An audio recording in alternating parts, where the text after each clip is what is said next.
Criminal mafia സംഘമാണ് കോൺഗ്രസിനെ ഭരിക്കുന്നത് എന്ന് സിപിഎം സംസ്ഥാന സെക്രട്ടറി എം.വി. ഗോവിന്ദൻ. തെരഞ്ഞെടുപ്പ് കാലത്ത് പ്രതിപക്ഷം ഇതുപോലെ പ്രതിക്കൂട്ടിലായ ചരിത്രമുണ്ടായിട്ടില്ലെന്നും അദ്ദേഹം പറഞ്ഞു.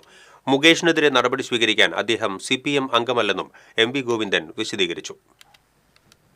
മുകേഷ് ഇപ്പോഴും പാർട്ടി മെമ്പറല്ല, അന്നുമല്ല ഇന്നുമല്ല. പിന്നെ ആരെ പുറത്താക്കാൻ ഒരു നിലപാട് സ്വീകരിക്കേണ്ടി വരില്ല. കാരണം അദ്ദേഹം പാർട്ടി മെമ്പർഷിപ്പ് ഇല്ല, പാർട്ടി നിലപാട് സ്വീകരിക്കാൻ സാധിക്കില്ല. തൃശൂർ പ്രസ് ക്ലബ് സംഘടിപ്പിച്ച വോട്ട് വൈബിൽ സംസാരിക്കുകയായിരുന്നു എം.വി. ഗോവിന്ദൻ. ഒരു ക്രിമിനൽ സംഘമാണ് ക്രൂരമായ ഉദ്ദേശത്തോടുകൂടി കേരളത്തിന്റെ മുൻ പ്രതിപക്ഷ നേതാവും കോൺഗ്രസിന്റെ അഖിലേന്ത്യാ വർക്കിംഗ് കമ്മിറ്റി അംഗവുമായ രമേശ് ചെന്നിത്തലക്ക് പത്രസമ്മേളനത്തിൽ പറയാനുള്ള അനുവാദം നിഷേധിക്കുന്ന നിലയാണ് പാലക്കാടുണ്ടായത്. ഇവരെന്തൊക്കെയാണ് ചെയ്തു കൂട്ടുന്നത് എന്ന് ഇവർക്ക് തന്നെ വ്യക്തതയില്ല. ഇതിന്റെ പിന്നിൽ ഷാഫി പറമ്പിലും അതുപോലെ തന്നെ രാഹുൽ മാക്കൂട്ടത്തിലുമാണ്. അവരനുയായികളാണ്. സൈബർ ആക്രമണത്തിന്റെ കാര്യത്തിൽ വി.ഡി. സതീശൻ ഉൾപ്പെടെ ഒഴിവാക്കപ്പെട്ടില്ലല്ലോ. പിന്നെ രമേശ് ചെന്നിത്തലയെയും രാജ്മോഹൻ ഉണ്ണിത്താനെയും കോൺഗ്രസിന്റെ പ്രമുഖ നേതാക്കളെല്ലാം യഥാർത്ഥത്തിൽ ഈ സൈബർ കൂട്ടം ഒരു തെമ്മാടിക്കൂട്ടം പോലെ പിന്തുടരുന്ന സ്ഥിതിയാണ് ഉണ്ടായത്. രാഹുൽ മാങ്കൂട്ടത്തിനെതിരെ പരാതി ഇല്ലാഞ്ഞിട്ടല്ല കോൺഗ്രസ് നടപടിയെടുക്കാതിരുന്നത്.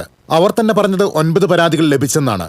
രാഹുലിന് ജാമ്യം നിഷേധിച്ചുവെന്ന വാർത്ത വന്നപ്പോഴാണ് പാർട്ടിയിൽ നിന്ന് പുറത്താക്കിയത്. രാഹുൽ മാങ്കൂട്ടത്തിൽ എവിടെ പോയി ഒളിച്ചാലും പോലീസ് കണ്ടെത്തും. ഇതുവരെയും കോൺഗ്രസിന്റെ സംരക്ഷണത്തിലാണ് ഒളിവിൽ കഴിഞ്ഞത്. കോൺഗ്രസ് ഇനിയും സംരക്ഷണം നൽകിയാൽ കുറച്ചുകൂടി വൈകുമെന്ന് മാത്രം. പോലീസ് കൃത്യമായ അന്വേഷണം നടത്തിക്കൊണ്ടിരിക്കുകയാണ്. ലോകത്തിന്റെ ഏത് ഭാഗത്ത് പോയാലും ഈ രാഹുൽ മാങ്കൂട്ടത്തിനെ പോലീസ് പിടിക്കുന്നേ ഇന്നല്ലെങ്കിൽ നാളെ. കോൺഗ്രസ് സംരക്ഷണത്തിലാണ് ഇതേവരെ നിന്നത്. ഇതേവരെ ഒടുവിൽ താമസിച്ചത് പൂർണ്ണമായിട്ട് കോൺഗ്രസിന്റെ പിൻബലത്തോടു കൂടിയാണ്. കോൺഗ്രസിന്റെ എല്ലാ അർത്ഥത്തിലുള്ള പിന്തുണയും നേടിക്കൊണ്ടാണ്. ഇനിയിപ്പോൾ പുറത്താക്കിയതിന് ശേഷവും പിന്തുണ കൊടുക്കുന്നുണ്ടെങ്കിൽ കുറച്ചുകൂടി സമയം പിടിക്കും, അല്ലെങ്കിൽ പിടിക്കുന്നേ. കിഫ്ബിയാണ് കേരളത്തിന്റെ പശ്ചാത്തല വികസനം അടിസ്ഥാനമിട്ട് പ്രവർത്തിച്ചത്. തെരഞ്ഞെടുപ്പ് വരുമ്പോഴാണ് ഇ.ഡി. പോലെയുള്ളവരുടെ നോട്ടീസ് വരുന്നത്. അതിന് കടലാസിന്റെ വിലയില്ല. ന്യൂനപക്ഷ വർഗീയതയും ഭൂരിപക്ഷ വർഗീയതയും എതിർത്താണ് മുന്നോട്ടു പോകുന്നത്. ആരുടെയും വോട്ട് വേണ്ടെന്ന് പറഞ്ഞിട്ടില്ലെന്നും എം.വി. ഗോവിന്ദൻ വ്യക്തമാക്കി.